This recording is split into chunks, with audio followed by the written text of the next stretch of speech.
in Quito, Ecuador. This is From the South, and I am Soyini Gray.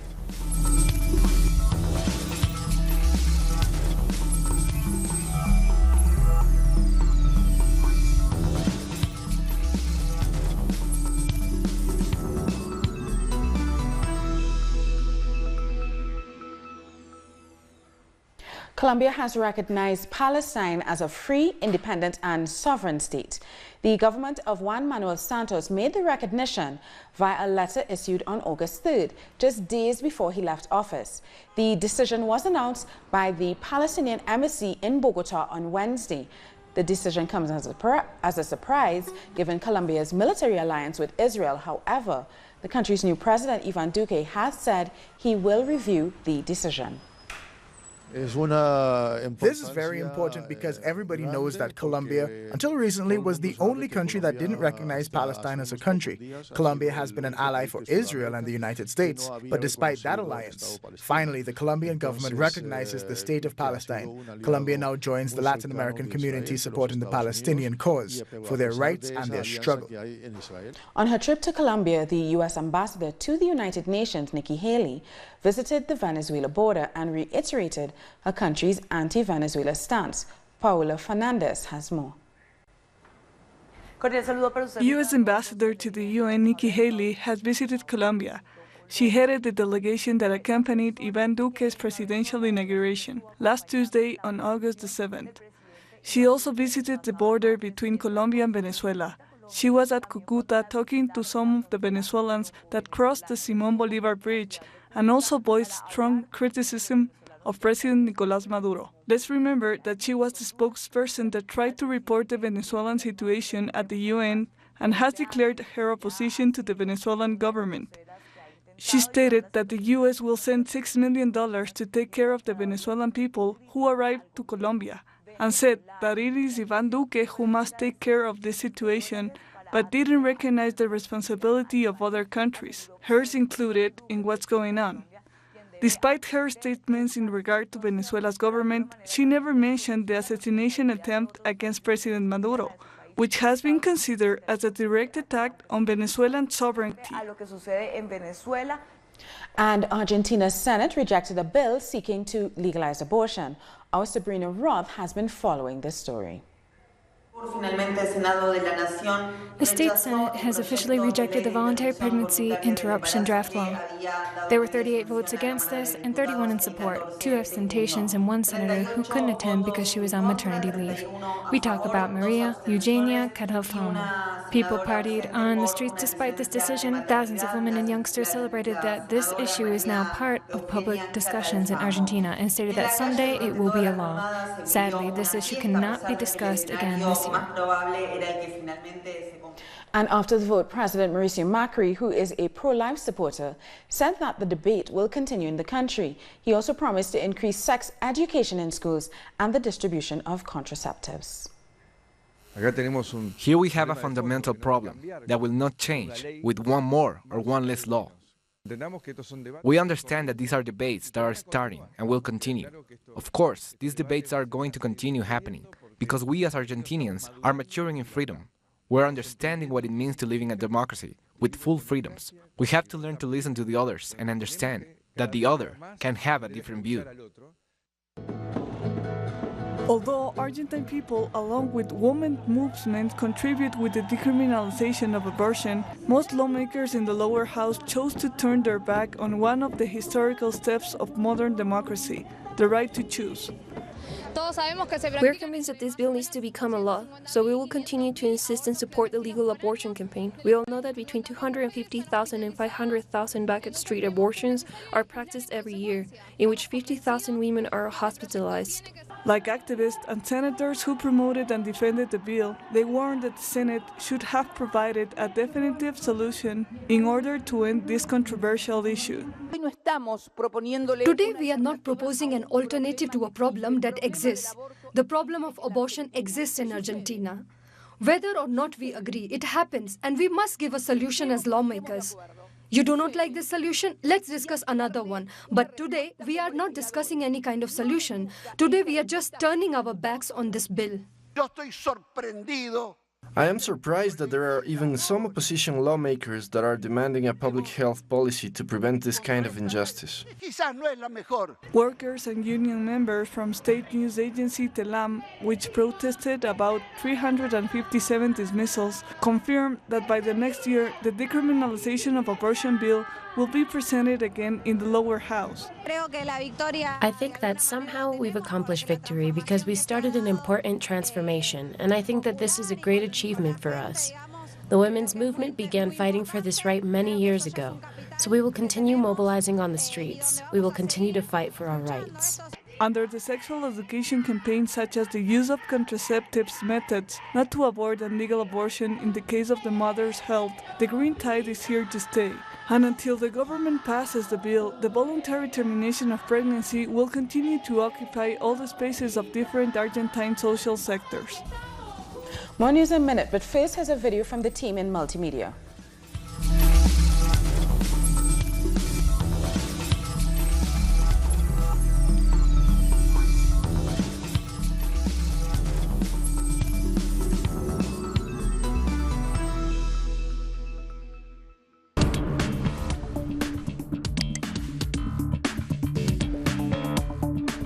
Planteamos una alternativa al modelo de desarrollo tradicional que siempre ha considerado a la Amazonía, a los territorios de los pueblos indígenas, como zona de extracción.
Welcome back. The Argentine Senate vote on abortion was viewed closely by women in Brazil as Brazilians demand their own amendment to the abortion law.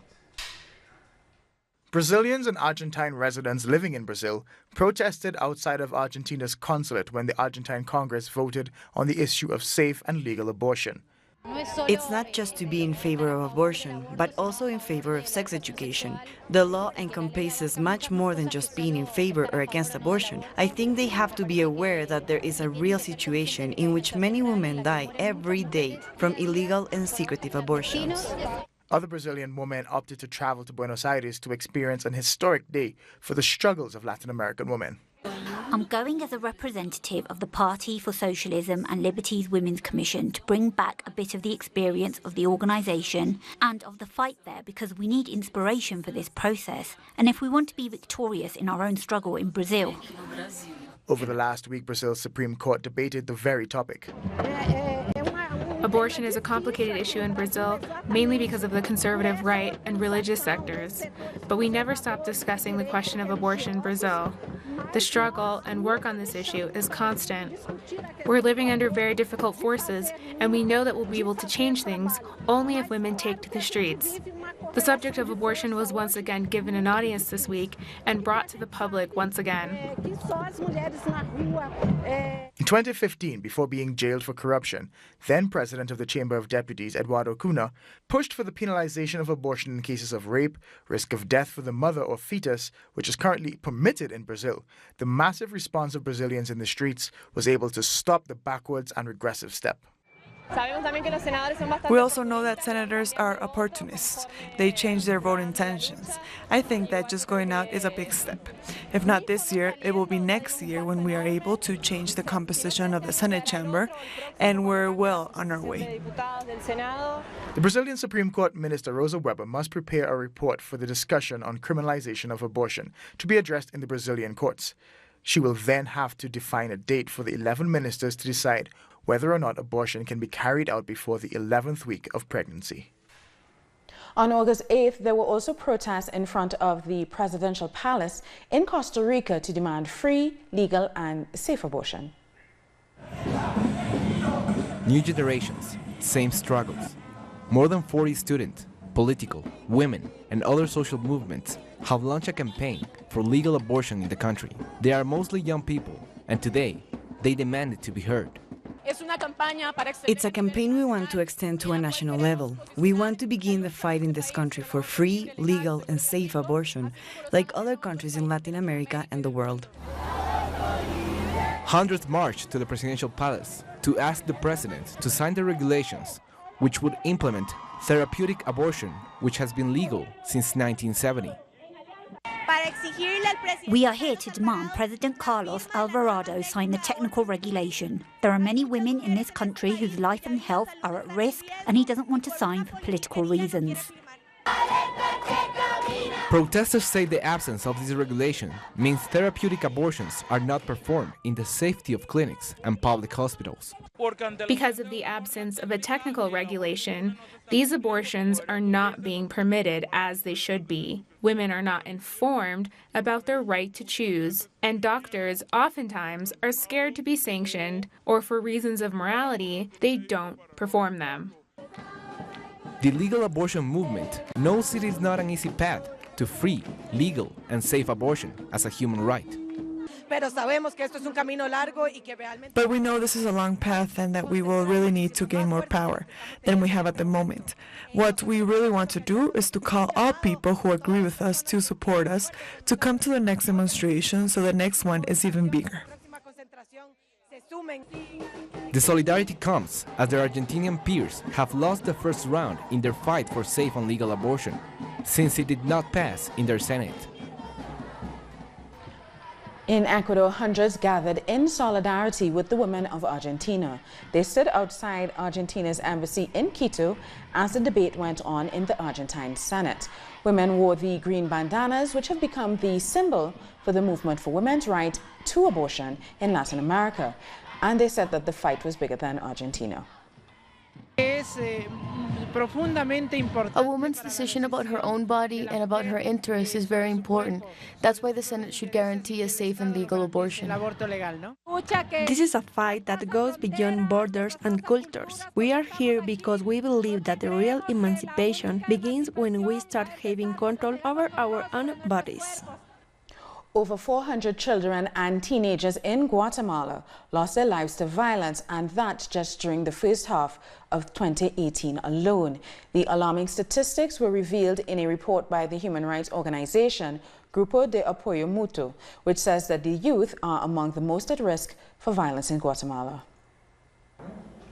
The violent deaths of minors are occurring more frequently in Guatemala, according to a report from GAM organization, a mutual support group made up of relatives of people who have either disappeared or been illegally detained. Activists have called for the authorities to not turn a blind eye to the harsh realities. We have to understand that behind every death there is a family that suffers because their children were killed in a violent manner. Around 417 children have died between January and June of this year. Most of these deaths were carried out using firearms. Many of the victims were children between the ages of 10 to 12, according to the report. The situation is even more grave when the numbers are analyzed in relation to gender. Girls and women are always the main targets of violence. One of the worst cases of violence was when 43 girls died in the facilities of Hogar Virgen de la Asunción. Activists and children's rights advocates have called for an end to the bloodshed and have asked the state to step in. We require investment, especially to prevent crimes and violence. This also touches on education, health, sports, and art, in order to create opportunities for these children. We are recommending that the state strengthen its institutions that protect children and teenagers. Public institutions dealing with youth have also been neglected, according to the report published by GAM organization. The report also explained that the situation correlates with the increase in violent deaths among children and teenagers throughout Guatemala. A federal court in Mexico has acquitted Alba Esther Gordillo, the former leader of the country's most powerful teachers' union, after 5 years in jail. Gordillo was arrested in 2013 after being accused of embezzling $200 million in union funds. Her arrest came a day after President Enrique Peña Nieto signed a major education reform into law that Gordillo opposed. At one point, she was head of a 1.4 million member National Education Workers Union for more than 2 decades.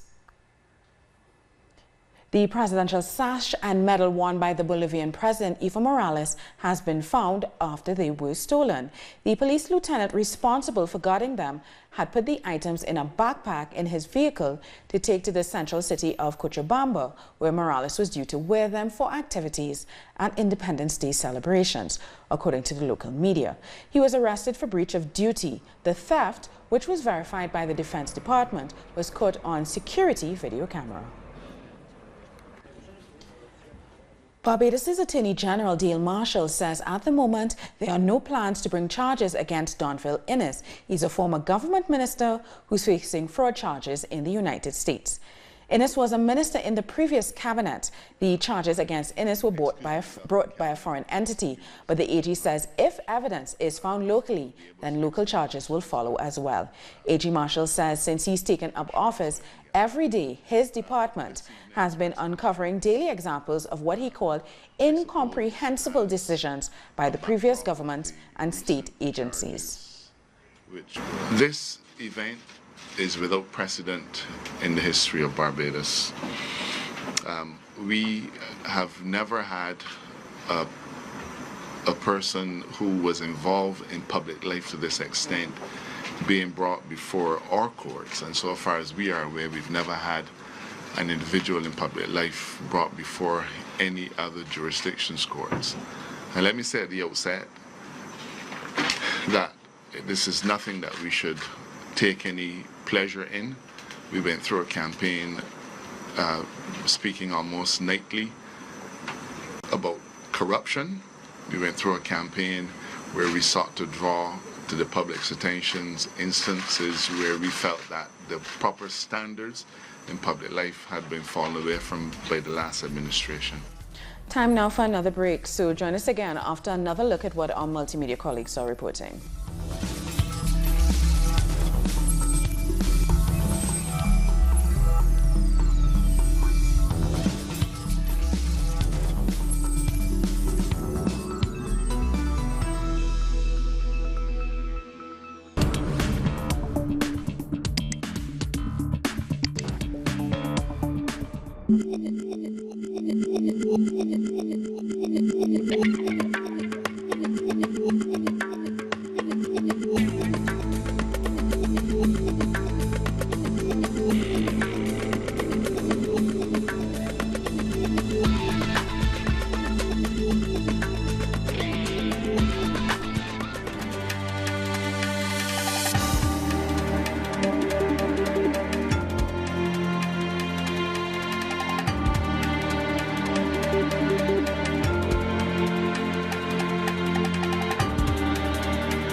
Thank you for staying with us. Russia has responded to the new round of sanctions imposed by the United States. Telesio's Hansel Oro has more from Moscow. The Russian government is finding new alternatives to improve and normalize diplomatic relations with the United States. However, the announcement of new sanctions presented by several U.S. congressmen, which could be imposed on August 22nd, jeopardizes the agreements from the Helsinki summit between the heads of states of both nations. The Russian foreign minister said that they will respond to these measures which seek to harm the Russian financial and political system. Some U.S. companies will also be affected by these sanctions, such as the ExxonMobil oil company, which has many contracts with Russian Rosneft and has lost a total of $200 million. The sanctions imposed by the European Union have also affected this and many other U.S. companies. In London, janitorial staff in the Ministry of Justice and the Council of Kensington and Chelsea completed 3 days of strike action to demand a wage increase and other benefits. Pablo Neverati reports from London. Cleaners at the Ministry of Justice and Kensington and Chelsea Council in London walked out for 3 days this week in what is being heralded as the first coordinated strike by the capital's vast number of low-paid, largely migrant cleaners. Organised by the trade union United Voices of the World, the aim of the strike is to pressure these public institutions to take responsibility for the low wages paid to outsourced cleaning staff. So we are here today because we are out on strike for the London living wage, which the cleaners in the Ministry of Justice have not been getting. They're on $7.83 per hour, which is a poverty wage that does not allow them to cost their living here in this expensive city. And we also have another group of workers who work at the Kensington and Chelsea Town Hall who are striking at the same time for the same things. The strikers are asking for the £10.20 an hour London living wage, which is based on the cost of living in the capital. They are also protesting the issue of sick pay, which they do not receive for the first 3 days of absence, and which thereafter is statutory sick pay of £18 a day. This strike is a call to demand improvement, because here in the ministry called Justice, there is a lot of injustice against the cleaners. Only against the cleaners, because other servers of the ministry have everything. But for us, they do not respect the payments. The payment for disease. You do not have the right to become sick. You do not have the right to claim because they give you more work, and this has to end. After occupying the reception area of the Ministry of Justice on Wednesday, some of the cleaners and a representative of their trade union were invited to a meeting with the Vice Minister. While no clear answer has yet been given on whether the cleaners' demands will be met, they have announced they will keep on fighting. This historic strike has shone a light on the employment conditions of migrant workers in the heart of the British government. Pablo Navarrete, Telesur, London. U.S. President Donald Trump's administration has set a goal of creating a, quote, Space Force by 2020. The Space Force would be the sixth branch of the U.S. military. The administration has said it will work to build a bipartisan support in Congress for the plan. U.S. Vice President Mike Pence has described the creation of the Space Force as an idea whose time has come. Critics view the creation of a Space Force as an unnecessary and expensive bureaucratic endeavor and scoff at comparisons to the foundations of the Air Force in 1947. America will always seek peace in space as on the earth, but history proves that peace only comes through strength. And in the realm of outer space, the United States Space Force will be that strength in the years ahead. And NASA has outlined its plans to touch the sun with a probe ahead of its space launch from the Kennedy Space Center in Florida this Saturday. The launch will send the unmanned vessel on a 7-year mission closer to the sun than any other spacecraft has ventured. Scientists said that the Parker Solar Probe will come 3.83 million miles from the surface of the sun. And we're going closer, as Karen already said, to 3.83 million miles above the sun's surface. So we'll use 7 Venus gravity assists. We'll gradually walk closer. We'll take sort of 7 giant steps closer to the sun until we're in that final region. Of course, we wouldn't go there empty-handed. We carry with us an amazing payload of instruments. And those instruments are designed to make those critical measurements that we have waited so long for. And that has brought us to the end of this newscast. For these and many other stories, you can find them on our website at telesurtv.net/English. And join us on social media. We are on Facebook, Twitter, and Instagram. For Talis English, I'm Sony Gray. Thank you for watching.